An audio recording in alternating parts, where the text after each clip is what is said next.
When I say money is like freedom, it's really more about the freedom to transact. I mean, and just having it overall, right? If I don't have any money, if I don't have a house to live in, if I don't have a ability to buy food, I'm sort of like a slave. I'm at the whims of whoever will take care of me, whether that's the government giving me, welfare, or whatever it may be. But even more importantly, even if I have wealth, even if I have a lot of wealth, but I'm not able to freely transact, then I don't have freedom either. You see, our Constitution guarantees us the freedom of assembly and the freedom of speech and other things like that. But if I don't have the ability to put gas in my truck, how do I go assemble? I'm guaranteed to free assemble, but how do I get there? If I can't pay for food when I get there, how do I go? If I can't pay for a hotel room, what do I do? If I can't pay in today's day and age, if I can't pay to get a computer to go online or a phone to go on Facebook or social media, how do I have a voice? How do I have freedom of speech? And so it all starts with the freedom to transact, which is why that's the attack vector. So let's talk about what Elizabeth Warren is doing. I always kind of get a chuckle about Elizabeth Warren just thinking about President Donald Trump, the 45th president. He would call her Pocahontas. Always got me a little chuckle. He was always good at calling names, which obviously worked against him at some point because he said mean things.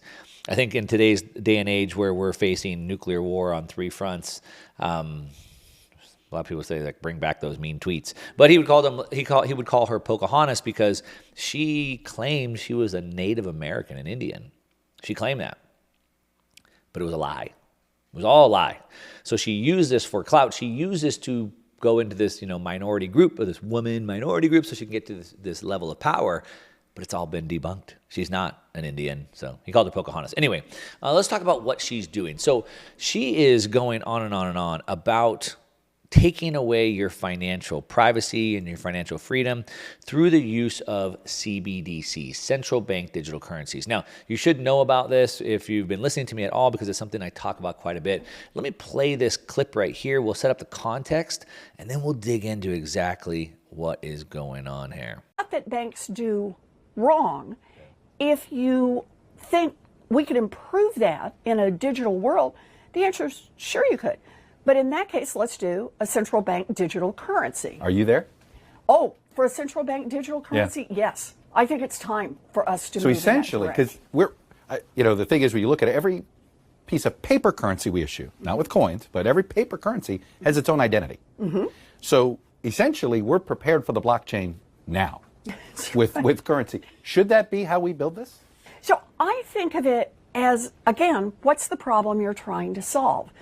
And if the problem you're trying to solve is fast, almost frictionless ability to send money across the country, do it rapidly, send it around the world, be able to send it to your cousins in Argentina. If that's what you're trying to solve, a central bank digital currency does that. Let's just talk about what she just said there. So first of all, Pocahontas, Elizabeth Warren here, just so you know, she's 74 years old, 74. I'm guessing your grandparents are probably not the most up-to-date on technology. No offense to people 74, but let's just put that in the record. Now, let's go back to what she just said there. So first of all, the interviewer here asked her, this is from a clip that she did just recently, and he asked her, "Are you there with a central bank digital currency?" She said, "Yes, absolutely, I'm there." Hi. She's like laughing, almost giddy. Well, what's interesting about that is the American people aren't. As a matter of fact, the American people object. We're going to come back to some of the statistics on this of the polls that have been done. Several states have actually passed laws to prevent it. So for her to like laugh giddingly, like, yeah, we're for, I'm there, like, aren't you supposed to be upholding the democracy, what the will of the people is? And I get it. We're not a democracy, a constitutional republic. I get that. But the point is not what the people want, but yet she's there. But let's go back to what she was saying right here. If you look at the problem we're trying to solve, that's what she said. If you're looking at the problem we're trying to solve, so you understand that solutions are supposed to come to problems, right? So she's saying, what is the problem we're solving? So she's approaching that right. But what she got wrong is the solution or the problem we're trying to solve. She said, if you're wanting to have a faster money, the world doesn't need a faster money. The world already has pretty fast money. As a matter of fact, we can go anywhere in the world. We can send money as fast as we want. We can go any store we want, put our credit card in or debit card, whatever. We have Venmo, PayPal. Like, the world doesn't need faster money. If that money moves, instead of me waiting at the store, for what, 30 seconds for the credit card thing, if it goes into 20 seconds, does that make it better? Does the world magically improve if we fix that problem? Is that the biggest problem we're trying to solve? No. What's the problem we're trying to solve? The problem we're trying to solve is we have a massive inflation, never-ending inflation, permanent and intentional inflation, because the money supply continues to expand. The government continues to print money. That's a problem. Inflation is a problem. The Fed says they're trying to solve it, but they can't solve it because they're the ones that create it. They're the arsonists trying to be the firemen. So we have this never-ending inflation. It's permanent and intentional because of the monetary supply. That's a problem. So how would we solve that? We need a fixed supply. We have another problem. That is censorship. They want to censor transactions. They want to say who can and cannot pay. Take away your freedom through freedom to transact. That's a problem. So we need something that's censorship resistant. The other problem is that 2 billion adults in the world today have no access to banking because they don't have permission to join. So we need something that's permissionless.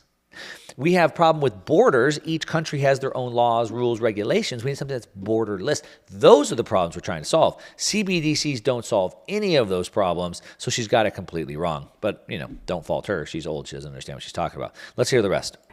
And you don't really need a stable coin for that. You've already got a dollar denominated.